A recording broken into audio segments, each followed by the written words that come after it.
आप सभी विद्यार्थियों का ई लर्निंग क्लास में स्वागत है। बच्चों, आज हम 8वीं क्लास के 8th चैप्टर में 8.2 प्रश्न संग्रह का चौथा, पांचवा, छठा और सातवां सवाल लगाएंगे। बच्चों, अब हम चौथा प्रश्न लेते हैं। प्रश्न इस प्रकार है, किसी आयत का विकर्ण 26 सेंटीमीटर हो तथा एक भुजा 24 सेंटीमीटर हो तो उस आयत की दूसरी भुजा ज्ञात कीजिए। तो हम दूसरी भुजा ज्ञात करेंगे। सबसे पहले एक आयत की कच्ची आकृति बना लेंगे ताकि सवाल हल करने में हमें आसानी रहे। तो हम एक आयत की कच्ची आकृति बना लेंगे और जैसा कि प्रश्न में दिया गया है वैसे इस पे लिख लेंगे कि विकर्ण 26 सेंटीमीटर है। तो हमें मालूम है कि आयत के सम्मुख कोण को मिलाने वाली रेखा को विकर्ण कहते हैं और इसे 26 सेंटीमीटर दिया गया है बच्चों।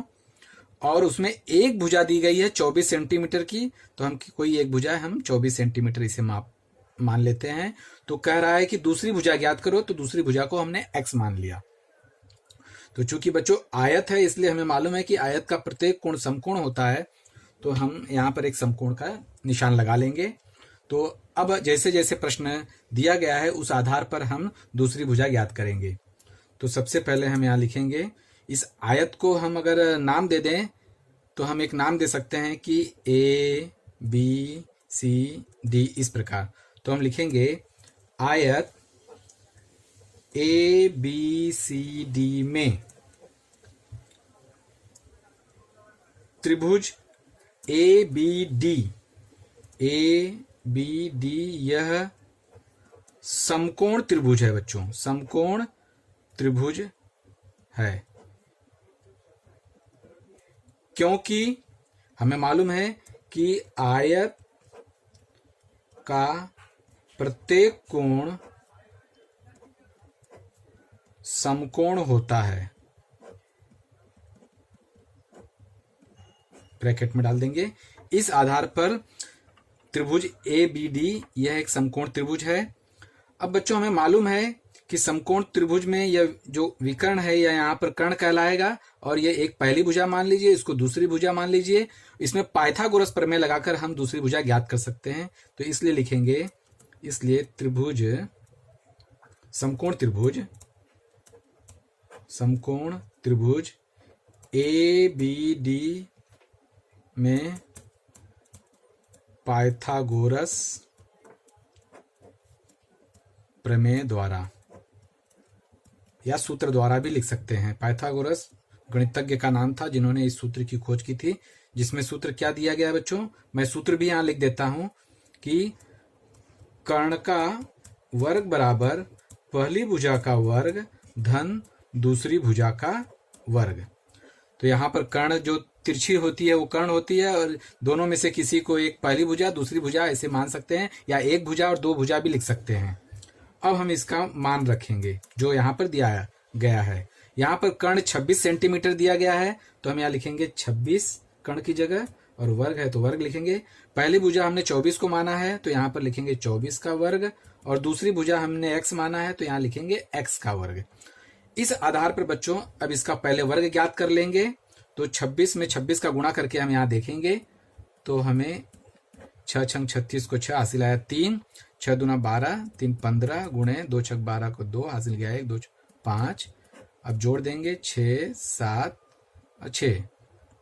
तो बच्चों इस तरह से हमें 26 का वर्ग 676 प्राप्त होता है।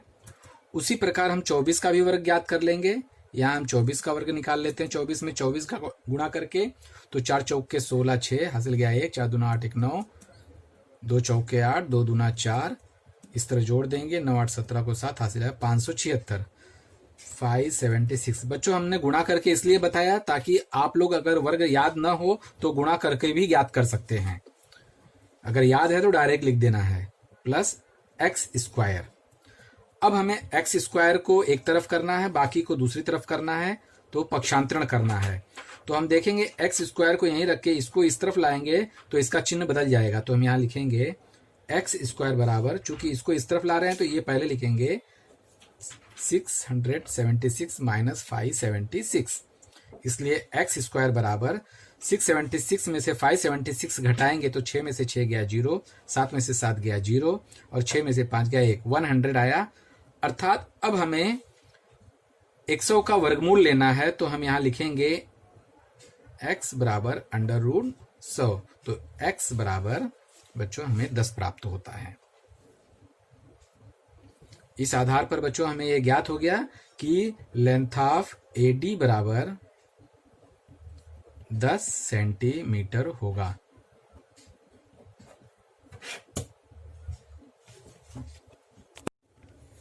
अब बच्चों हम पांचवा प्रश्न लेते हैं, प्रश्न क्रमांक 5। इसमें प्रश्न दिया गया है, समचतुर्भुज ABCD के विकर्णों की लंबाइयां 16 सेंटीमीटर तथा 12 सेंटीमीटर हों तो उस समचतुर्भुज की भुजा तथा परिमिति ज्ञात करो। एक ही प्रश्न में 2 प्रश्न पूछे गए हैं बच्चों, तो हमें उसकी भुजा भी ज्ञात करनी है और उस समचतुर्भुज की परिमिति भी ज्ञात करनी है।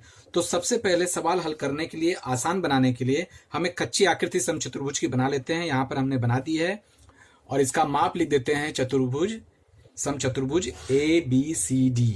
तो हमने यहाँ दे दिया ABCD। कहीं से भी आप शुरू कर सकते हैं, मैंने यहाँ से शुरू किया, आप यहाँ से कहीं से भी क्रमशः आप चतुर्भुज का नाम दे सकते हैं। और जैसे बताया है उस आधार पर आगे हम इसमें करेंगे। तो यहाँ पर लिखा है कि एक विकर्ण 16 सेंटीमीटर का है, दूसरा विकर्ण 12 सेंटीमीटर का है। तो सबसे पहले हम विकर्ण AC, सम्मुख कोण विकर्ण कहलाते हैं, AC और विकर्ण BD बना लेंगे। हमने बना लिया।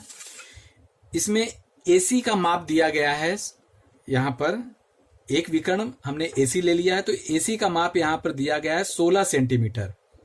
सॉरी, हम इसे 16 भी मान सकते हैं, 12 भी मान सकते हैं। हम इसे 12 मान लेते हैं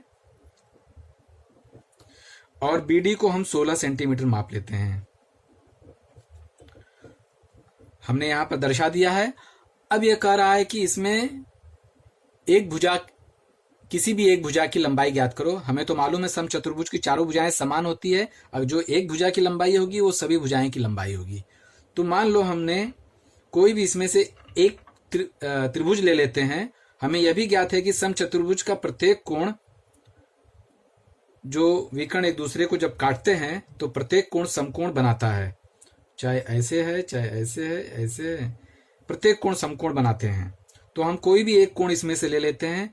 मान लीजिए कि हमने यह कोण लिया, इसका भी एक नाम दे देते हैं। जहां पर ये विकर्ण एक दूसरे को काटते हैं उसको बिंदु O ले लेते हैं। मान लो हमने यह त्रिभुज लिया, त्रिभुज ABO। तो इस त्रिभुज ABO के आधार पर हम इसकी एक भुजा ज्ञात कर लेते हैं। इसे हम X का नाम दे देते हैं और इसका हम बंटवारा भी कर लेते हैं कि यहाँ पर जो विकर्ण एक दूसरे को जो काटे हैं तो दोनों पक्षों की का माप कितना होगा। तो बच्चों हम जानते हैं कि विकर्ण एक दूसरे को समद्विभाजित करते हैं। समचतुर्भुज के विकर्ण एक दूसरे को जब प्रतिच्छेदित करते हैं तो एक दूसरे को समद्विभाजित करते हैं। अर्थात अगर इसका माप 16 सेंटीमीटर का है तो इसका आधा माप 8 का होगा, इसका 8 का होगा। अगर ये AC विकर्ण का माप 12 सेंटीमीटर का होगा तो AO का माप 6 का होगा और OC का माप 6 का होगा। ये कैसे निकालते हैं हम इसे हल करके देखेंगे। अब हम जैसे हमने अभी बताया उस आधार पर हम यहां लिख लेते हैं कि लेंथ ऑफ AC बराबर लेंथ ऑफ OC, अर्थात विकर्ण जो समद्विभाजित हुए हैं दोनों का माप सेम होगा, इसीलिए हमने यहाँ पर बीच में बराबर लगाया है। और दोनों का माप होगा कितना, पूर्ण विकर्ण का, पूरा विकर्ण का माप कितना है, AC है वह, उसे 2 से भाग दे देंगे। तो लेंथ ऑफ AC विकर्ण दिया गया है 12 सेंटीमीटर, तो उसे 200 डिवाइड कर देंगे तो आएगा 6 सेंटीमीटर। तो बच्चों इसका मतलब यह हुआ कि लेंथ ऑफ AC 6 सेंटीमीटर का होगा और लेंथ ऑफ OC भी 6 सेंटीमीटर का होगा। उसी प्रकार हम लोग दूसरे विकर्ण का भी ज्ञात कर लेंगे। दूसरा विकर्ण के 2 समद्विभाजक हुए हैं। तो पहला समद्विभाजक है लेंथ ऑफ BO और दूसरा है लेंथ ऑफ OD, और विकर्ण है लेंथ ऑफ BD और उसका आधा कर देंगे तो इन दोनों के माप आ जाएंगे। तो लेंथ ऑफ BD यहाँ पर दिया है 16 सेंटीमीटर और 2 से भाग दे देंगे तो 8 सेंटीमीटर हमें प्राप्त होता है। अर्थात लेंथ ऑफ BO 8 सेंटीमीटर का होगा और लेंथ ऑफ OD भी 8 सेंटीमीटर का होगा। इसका कारण क्या लिखेंगे बच्चों, इसका कारण लिखेंगे समचतुर्भुज के विकर्ण परस्पर समद्विभाजित करते हैं। इस आधार पे हमने ज्ञात किया है। अब हम इस आधार पर हम त्रिभुज AOB की रचना करते हैं और यह समकोण त्रिभुज बनता है, क्योंकि हम ये जानते हैं कि समचतुर्भुज के विकर्ण एक दूसरे को समकोण पर प्रतिच्छेदित करते हैं। तो यहां पर हम लिखेंगे समचतुर्भुज के विकर्ण एक दूसरे को समकोण पर प्रतिच्छेदित करते हैं। इसलिए बच्चों यहां पर हमने जो कोण O लिया है वह 90 अंश का होगा। इस आधार पर अब हम प्रश्न को हल करते हैं। तो हमने इस आधार पर समकोण त्रिभुज AOB लेते हैं। इसको लगाने की जरूरत नहीं। समकोण त्रिभुज AOB में हम पाइथागोरस प्रमेय लगाएंगे तो हमको एक भुजा जो ज्ञात करनी है वो ज्ञात हो जाएगी। तो हम लिखेंगे, इसमें जो विकर्ण बनता है वह भुजा बनती है। तो हम लिखेंगे यहाँ पर बच्चों, हमें मालूम है इसमें समकोण त्रिभुज में पाइथागोरस प्रमेय लगेगा। प्रमेयानुसार या सूत्रानुसार तो लेंथ ऑफ AB का वर्ग मतलब कर्ण का वर्ग, एक भुजा का वर्ग, एक भुजा मैं यहां लिख देता हूं, एक भुजा का वर्ग धन दूसरी भुजा का वर्ग।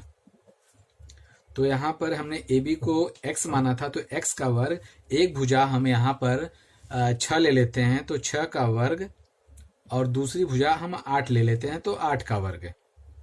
हमने 2 भागों में बांट दिया था बच्चों, तो उस आधार पर 6 और 8 बनते हैं। तो 6 का वर्ग एक भुजा हो गया, दूसरी भुजा 8 का हो गया, और कर्ण जो x है वो स्क्वायर लगा के हमने यहाँ लिख दिया है।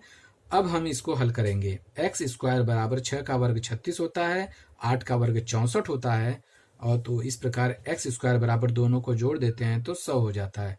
अब हम दोनों का वर्गमूल ले लेते हैं बच्चों, अर्थात 100 का वर्गमूल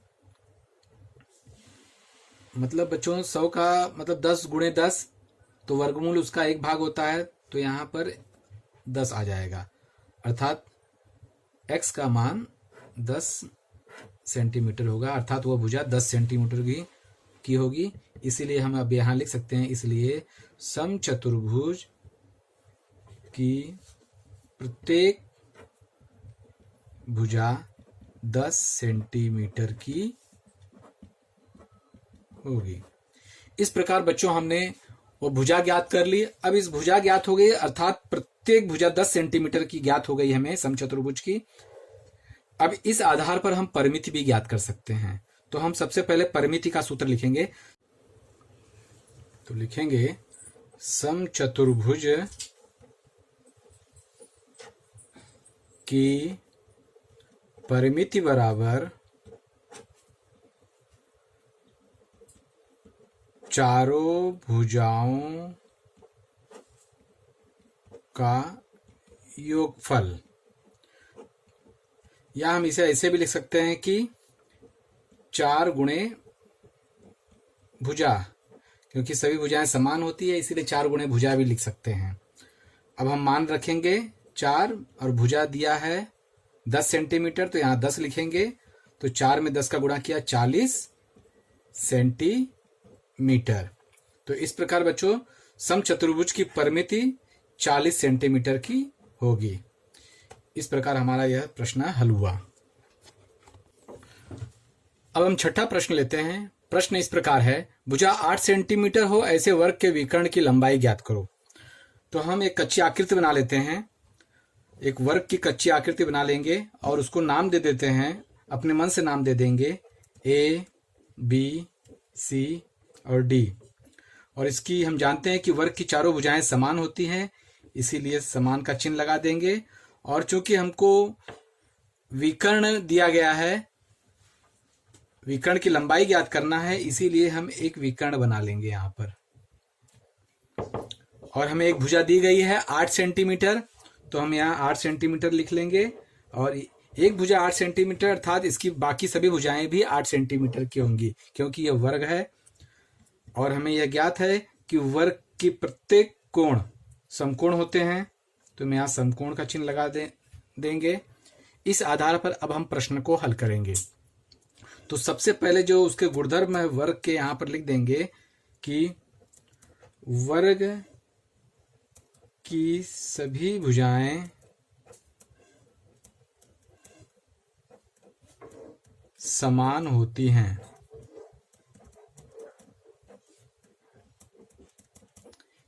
इसलिए अब सभी भुजाएं समान होती हैं, इसका अर्थ है यह है कि लेंथ ऑफ एडी बराबर लेंथ ऑफ ए बी। कितना सेंटीमीटर? ये 8 सेंटीमीटर है, तो यह भी 8 सेंटीमीटर होगा, अर्थात यहां पर हम 8 सेंटीमीटर लिख देंगे। क्योंकि हमें विकर्ण ज्ञात करना है, तो बच्चों हमें यह भी भुजा ज्ञात हो गई, यह भी भुजा हमको ज्ञात है, क्योंकि दोनों समान है, इसलिए सेम टू सेम होगी। और यह कोण समकोण है, तो हमें यह दिखाई दे रहा है, यह समकोण त्रिभुज बन गया। यहाँ पर त्रिभुज ए बी डी यह समकोण त्रिभुज है, इसलिए त्रिभुज ए बी डी में त्रिभुज ए बी डी में त्रिभुज ए बी डी यह समकोण त्रिभुज है, इसलिए पाइथागोरस सूत्रानुसार, यहां हम सूत्रानुसार लिख दिए हैं। अब हमें यह कर्ण विकर्ण ज्ञात करना है, तो इसे हम x मान लेंगे।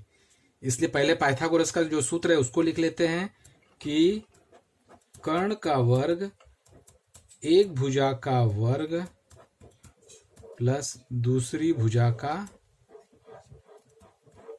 वर्ग। तो यहां पर कर्ण का वर्ग है, मतलब कर्ण x माने तो x का वर्ग। एक भुजा हम 8 सेंटीमीटर मान लिए, इसलिए 8 का वर्ग। दूसरी भुजा भी यहाँ 8 सेंटीमीटर है, तो हम 8 का वर्ग। इस प्रकार इसे हल करेंगे तो हमें 8 अठे 64 प्लस 8 अठे 64, तो हमें एक्स स्क्वायर बराबर, इसको जोड़ते हैं 4 4 8 6 6 12 128 प्राप्त होता है। अब हम x का मान ज्ञात करने के लिए 128 का वर्गमूल ज्ञात करेंगे। तो एक्स स्क्वायर का वर्गमूल x और 128 का वर्गमूल ज्ञात कर लेंगे। तो x बराबर, बच्चों हम अगर अभाज्य गुणनखंड निकाल के इसका वर्गमूल देखें क्या आता है, उत्तर इतना भी कंप्लीट हो चुका है। आपके पाठ्य पुस्तक के हिसाब से यह उत्तर इतना प्राप्त हो चुका है 128 सेंटीमीटर। लेकिन अगर इस एक स्टेप और आगे चलना है तो हम वर्गमूल निकाल लेंगे इस प्रकार।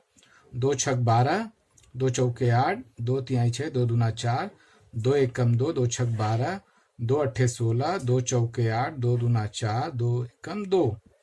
जो जोड़ियां हैं उसको एक बार लिखेंगे वर्गमूल में, जो बच गया उसको करनी में डाल देंगे। तो 2 2 2, 2 दूना 4, 4 दूना 8, 8 बाहर हो गया, और जो बचा शेष 2 ये वाला, ये करनी में आ जाएगा सेंटीमीटर। हम ऐसे भी लिख सकते हैं, ऐसे भी लिख सकते हैं।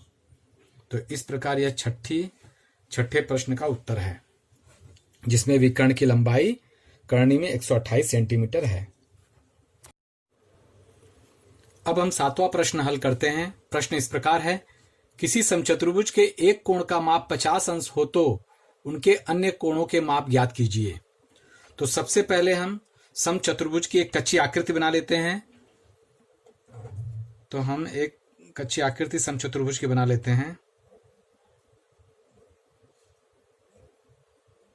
इस प्रकार, और इसका नाम भी दे देते हैं ए बी सी डी। और इसमें एक कोण का माप 50 अंश दिया है, तो हम कोण ए को 50 अंश माप लेते हैं, और शेष कोणों के माप ज्ञात करने के लिए कह रहा है। इन तीनों के माप हमें ज्ञात करना है। तो बच्चों यहां ध्यान देंगे कि यह समचतुर्भुज है, और हमें ज्ञात है कि समचतुर्भुज की चारों भुजाएं समान होती हैं और उसके सम्मुख कोण समान होते हैं, अर्थात सर्वांग सम होते हैं। इस आधार पर हमें इस प्रश्न को हल करना है। तो सबसे पहले हम यहां लिखेंगे समचतुर्भुज के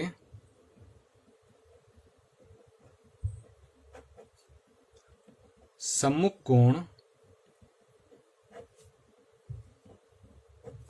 सर्वांगसम होते हैं।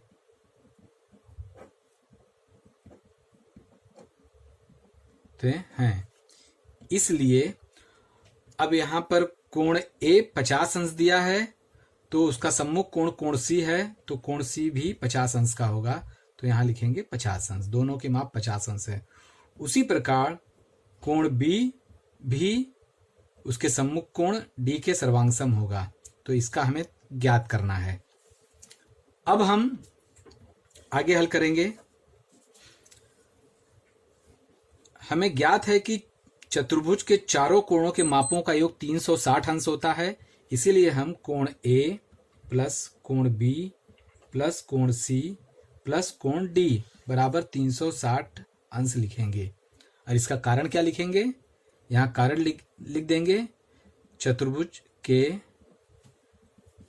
चारों कोणों के मापों का योगफल 360 अंश होता है। इस तरह से यहां दर्शा देंगे। अब जैसे जैसे उसका मान दिया है वैसे वैसे वहां पर रखेंगे। तो हमें कोण ए और कोण सी का माप 50 अंश दिया है, तो हम यहां पर उसकी जगह पे 50 अंश लिख देंगे। कोण सी भी 50 अंश दिया है तो 50 अंश लिखेंगे, और कोण डी नहीं ज्ञात है तो उसको वैसे उतार लेंगे, और 360 अंश ज्यों का त्यों उतार लेंगे। अब हम इसे कोण बी धन कोण डी धन 50 और 50 जोड़ देंगे, 100 हो जाएगा। 100 अंश बराबर 360 उतार लेंगे। अब हम पक्षांतरण कर देंगे। तो बच्चों यहां देखेंगे कोण बी प्लस कोण डी है, और हमें मालूम है कि कोण बी बराबर डी है या तो कोण डी बराबर बी है, तो हम दोनों को किसी एक को सेम नाम दे देते हैं, और कोण डी की जगह पे भी हम कोण बी लिख देते हैं, क्योंकि कोण डी बराबर भी बी है। अब पक्षांतरण कर देंगे। 360 अंश से इस धन 100 को उस तरफ लेके जाएंगे तो ऋण 100 हो जाएगा, और कोण बी 2 बार है तो 2 कोण बी हो गया, और 360 में से 100 घटाएंगे तो 260 अंश हो जाएगा। अब हम कोण बी ज्ञात कर लेंगे। 260 को गुणे का संबंध है दोनों के बीच में, तो 2 से यहां भाग दे देंगे, तो कोण बी बराबर हो जाता है 130 अंश। भाग देने पे 130 आता है। 2 एकम 2, 2 तिहाई 6। इस प्रकार बच्चों कोण बी बराबर हमें 130 अंश प्राप्त हुआ। चूंकि यहां पर कोण बी बराबर कोण डी है, यहां लिखेंगे कोण डी बराबर भी 130 अंश होगा, ब्रैकेट में लिखेंगे, क्योंकि कोण बी बराबर कोण डी, ये उसका रीजन है। इस तरह से हमें कोण बी 130 अंश ज्ञात होता है, कोण डी 130 अंश ज्ञात होता है, और ए और सी यहां ऑलरेडी 50 अंश हमें प्राप्त है। तो इस प्रकार से हमारा ये 7वां प्रश्न भी हल हो गया। आज के लिए इतना ही। धन्यवाद।